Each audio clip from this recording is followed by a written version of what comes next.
my beautiful peoples, welcome back to another vlog.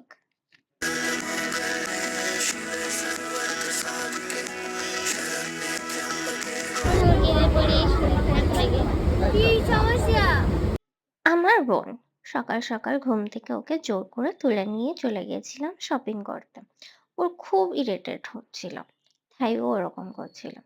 আর প্রচন্ড গরম ছিল, সেই কারণে ওর আরো খারাপ লাগছে।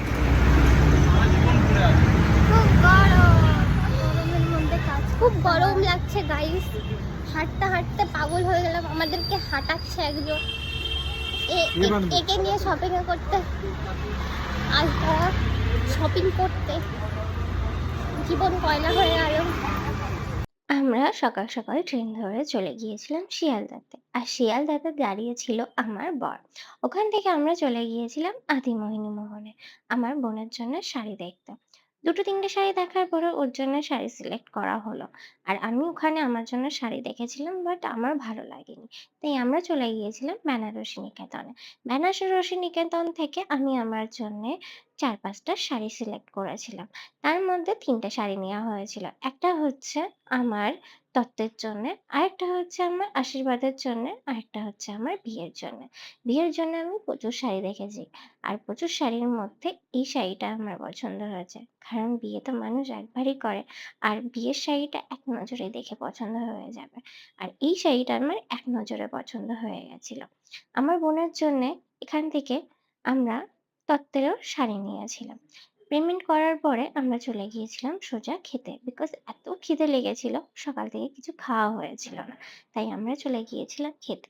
আর এই জায়গাটা হচ্ছে কফি হাউস। আমরা চলে গিয়েছিলাম কফি হাউসে খাবার খেতে, মানে দুপুরে লাঞ্চ করতে। আমি শুধু কফি হাউসের নামই শুনেছিলাম, কিন্তু কখনো যাওয়া হয়নি, বিকজ আমার বাড়ির থেকে কলকাতা আসতেই 3 ঘন্টা লাগে।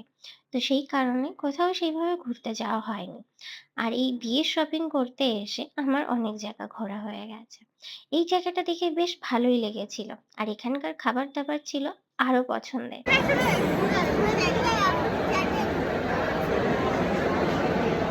যাদের সামনে বিয়ে তারা আমার বিয়ের ব্লগ দেখে অনেকেই জিজ্ঞাসা করেছে যে কোথা থেকে শাড়ি নিয়েছি, কোথা থেকে ব্লাউজ নিয়েছি, কোথা থেকে মুকুট নিয়েছি।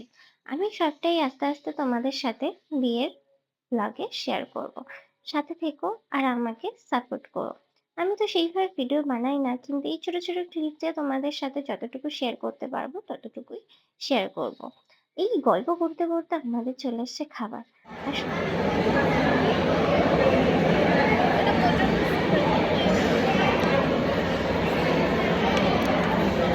পাগল নিয়ে সংসার করছে।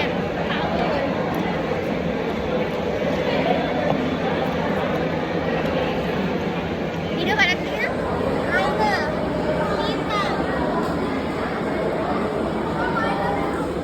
আমরা দুপুরের লাঞ্চ ছেড়ে বেরিয়ে পড়েছিলাম এবার আমার বরের জন্য কেনাকাটা করতে। আমার বরের জন্য কেনাকাটা করতে গিয়েছিলাম আমরা মান্যেভারে। তো মান্যেভার থেকে আমরা নিয়েছিলাম ওর জন্য শেরওয়ানি। দুটো তিনটে শেরওয়ানি দেখার পরে আমার একটা শেরওয়ানি পছন্দ হয়েছিল, আর আমি বলেছিলাম তুমি এটাই ট্রাই করো। তো ও যখন ট্রায়াল দিল, ট্রায়াল দেওয়ার পরে ওকে বেশ ভালো লাগছিল, আর আমি বলেছিলাম এটাই তুমি তাহলে সিলেক্ট করে নাও। মান্যেভারের প্রত্যেকটা কালেকশন আমার খুব পছন্দ হয়েছিল, কিন্তু প্রত্যেকটা কালেকশনের মধ্যে থাকে না যে চোখ সরানো যায় না, তেমনি আমারও সেম অবস্থা হয়েছিল। এক নজরে দেখে পছন্দ হয়ে যায়, আর সেটাই আমরা নিয়ে নিই। আমরা মান্যেভার থেকে কেনাকাটা করে বেরিয়ে চলে গিয়েছিলাম আমি আরো কিছু জিনিস দেখতে। টুকিটাকা অনেক কিছু কেনার বাকি ছিল, সেগুলোই আমরা খুঁজতে গিয়েছিলাম।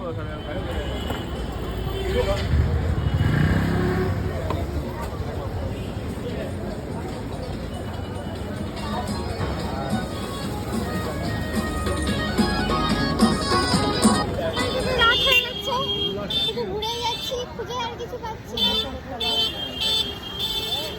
কোথায় যাবো? I don't know. Hi everyone, আমরা এখন বাড়ি যাচ্ছি। এখন বাজে কটা বাজে?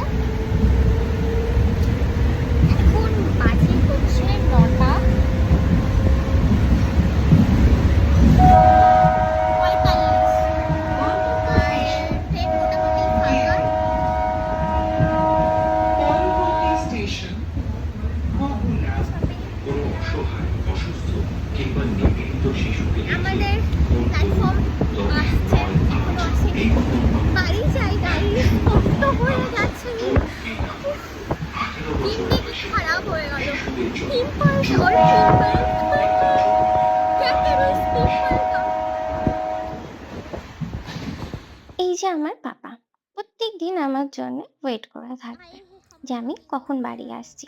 চলুন গাইস, আজকের মতন এই অবধি। নেক্সট ভিডিওতে আবার দেখা হবে। টাটা।